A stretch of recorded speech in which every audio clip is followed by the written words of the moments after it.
Okay, guys. Since the Zoom meeting was not well attended, I decided to just record what was going to happen for today. So here we go.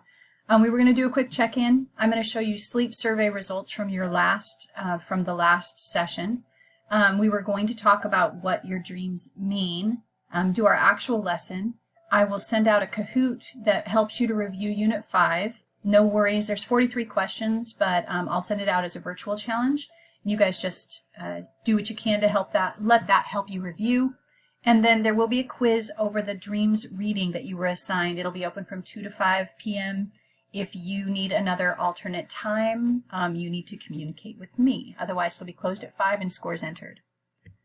Okay, so today we were going to talk about dream interpretations. We're going to talk about dream interpretations and the theories behind how and why you dream. And usually this is a pretty popular subject, so even though you read about it and did a quick flip it video and did some recorded lesson already, I wanted to pull this topic out separately and talk about it again. So one of the things I want you to do is push pause here after I ask the question, but I wonder, like, if you think back to the last few dreams that you remember, did any of them include any of these things? These are pretty typically common dream themes. When I first started to explore like dreams theories and the meanings, supposed meanings, I was unfamiliar with losing teeth, but I guess that's very familiar, or like losing your teeth is anyway really familiar, or having your teeth knocked out. I fly all the time in my dreams, so that one was familiar to me, but for everybody else, who knows? I get chased a lot as well. So you do you. So which sound familiar? And then we're going to talk about understanding the dream world just a little bit. So first of all, this is a highly studied subject, and there aren't a lot of really firm answers. If you look at Psychology Today, which is some of the information that I'm going to share with you is from Psychology Today, some is from the Huffington Post. Anyway, when you do your research, you'll find that there are a lot of questions and not a lot of answers out there. So here are some of the things we do know. It happens during REM sleep. So this is stage 4 of your sleep cycle. And REM, as you guys already know, stands for rapid eye movement. And actually, your brain is as active during REM sleep as it is during waking hours. There's all kinds of things going on in your brain during REM sleep. If you have ever watched somebody in their REM sleep cycle, this is when you can see the eyeballs kind of darting around underneath the lids. An average person who gets regular sleep dreams about 2 hours per night. Most people who say that they don't dream, they just don't remember that they dream, because EEGs connected to people's brains see that they actually are. Sleep paralysis is not dreaming, but it's kind of an interesting state that a lot of people ask about right about here when we're doing presentations. So if you've ever had that feeling as you're just falling asleep or as you're just waking up of not being able to move, and it can create a lot of fear in people, that is happening at the beginning and ends of the sleep cycle. And you are either going into sleep or coming out of sleep, and it's your awareness. It's a deep level of awareness of you being in that other state and not being your body not catching up with you that is creating this sensation where your body's kind of paralyzed, your brain is active, and then it starts to hallucinate, and that can be really fearful. And since your body's already feeling fear at not being able to move, oftentimes your hallucinations can be frightening ones. So the theories behind why go into 3 different categories. There's a physiological kind of theory as to why we dream. Some people think that it's about information processing, that your brain is it's receiving so much stimuli during the day that it has to have a time to sort all of that out, prune it away, and store what's necessary and get rid of the rest. And that has to happen while you're sleeping, because in the daytime you're having to continue to function, and that's requiring that brain energy. A lot of people think that during your sleep that dreaming is helping to process memories. It's helping to kind of connect to things that you already are familiar with and moving information that was acquired during the day from short-term into the long-term memory. Some people say that dreams are your brain building its neural pathways. For example, this is why they say that babies, some evidence of this is that babies require a lot of sleep. Their neural pathways are being built much more rapidly than in adults. But this is the way that we continue to preserve and maintain our neural pathways, but also to build them in the first place in some cases. And so that happens while we're dreaming, or the dreaming is a byproduct of that happening. Those would both be considered physiological. Biologically, there are some people, this is kind of the bad news of it all, because we love to think that our dreams mean something, but there are a lot of people who are beginning to get behind this theory that it's simply biological, that there are biochemical like firings happening. There are neural impulses in the back of your head that are just firing in your brain, and that neural static, your need to make sense of things, has us understanding that this neural static is going on in our brains, but there's no stimuli on the outside to explain it, and so we're making it up. So it's kind of like stimulation from the inside out, as opposed to usually the way that you view your world is outside stimuli in, right? So this neural static is your body trying to make sense of these firings that are going on in your brain, and making up things to kind of fit the firings. If you read carefully about this theory, it talks about the back of your brain firing, and your prefrontal cortex in the front is rather quiet as you sleep. And so as a result, you're getting these kind of biologically driven firings, like sense of smell or seeing something, but your prefrontal cortex isn't making sense of it. It's asleep. And so there's just this kind of bombardment of random firings that your brain creates dreams out of.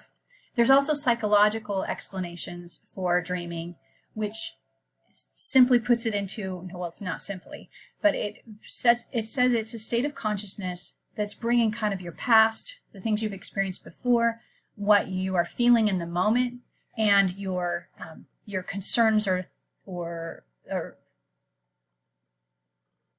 fears, and most often of the future. And it's all of those things coming together, and it's your emotional state that's kind of driving the dream cycle.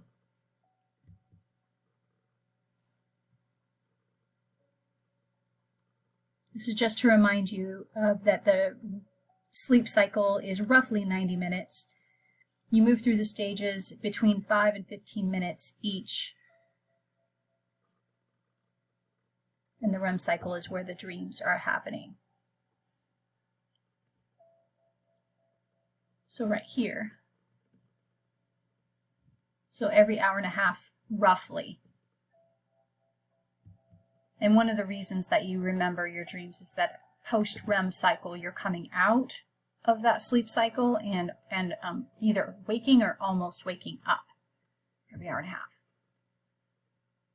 Okay, the more interesting thing, though, to talk about, and a lot of people still believe in this interpretation of dreams that Freud sets out. And Freud, just as a quick reminder, says that your dreams are like it's a kind of portal into your unconscious mind. And if you study and try to understand your dreams, that you can understand what's subconsciously bothering you. He says that there's manifest content, you know, the dreams, the story behind your dreams, the people that you see, what's happening actually, and then there's the latent content. And that's what your apparent storyline actually is symbolically representing. So the manifest content is what's obvious, and the latent content is the trickier part. It's the interpretation. Now, of course, you know that Sigmund Freud was pretty attached to these kind of sexual innuendos and as sexual explanations for what's happening. So in a lot of cases, he would say that many things in your dreams represent a penis or phallic symbol or something like that. Okay. Here are some of the most common, and these I've taken from the Huffington Post article.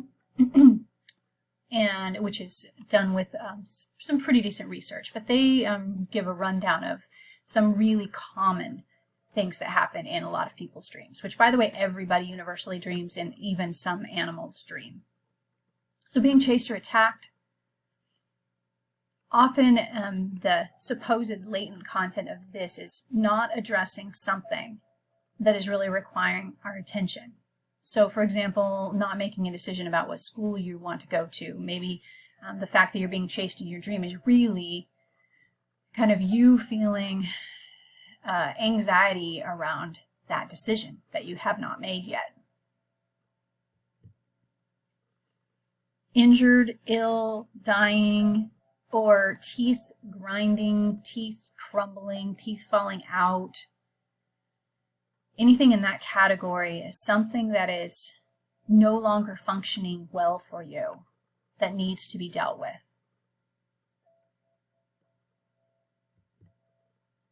Water. This one I feel like it's a little bit of a stretch, but some of the explanations say that the water in your dream is insight into how effectively you're managing your life, and that the quality of water can signify how you are, how clear you are at the direction moving forward. I don't know that I've ever paid attention to the clarity of the water in my dreams. There's been water in my dreams before, but anyway. Vehicles, transitions, wanting to get to where you're going, obstacles, what we need to do to work through them, so a lack of control in life. A lot of these, as their kind of underlying message, have a lack of control. Other people. They say that other people in our dreams, according to the Huffington Post and Psychology Today, that interpretation of dreams by Freud says that other people in your dreams are actually a reflection of you and your different kind of characteristics that either need to be developed, so it's saying something about you as much as the other person.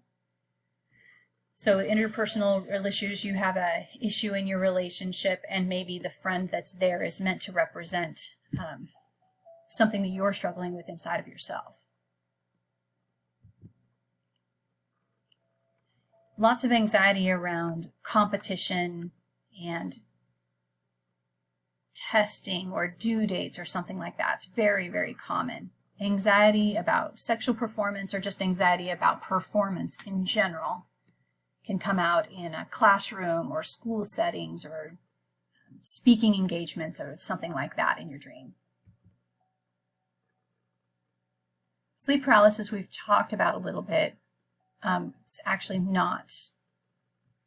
They talk about it as part of a dream symbolism, but sleep paralysis has its own separate definition, which we already talked about.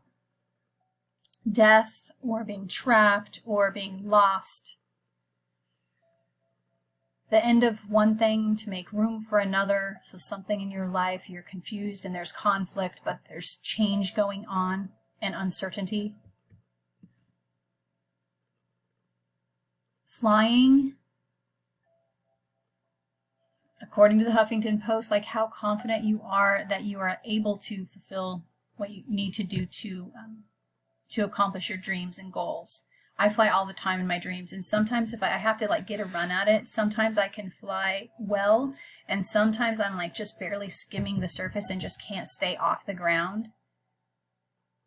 Apparently that's supposed to be about obstacles and how well I feel like I'm managing those obstacles. Falling or drowning.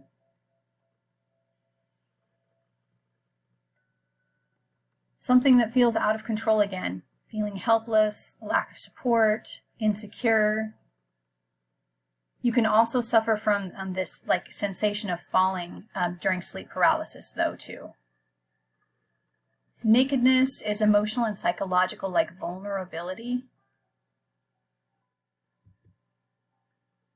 And babies. I don't ever dream about babies, but I guess some people do. New idea. Something out there on the horizon that we're concerned about.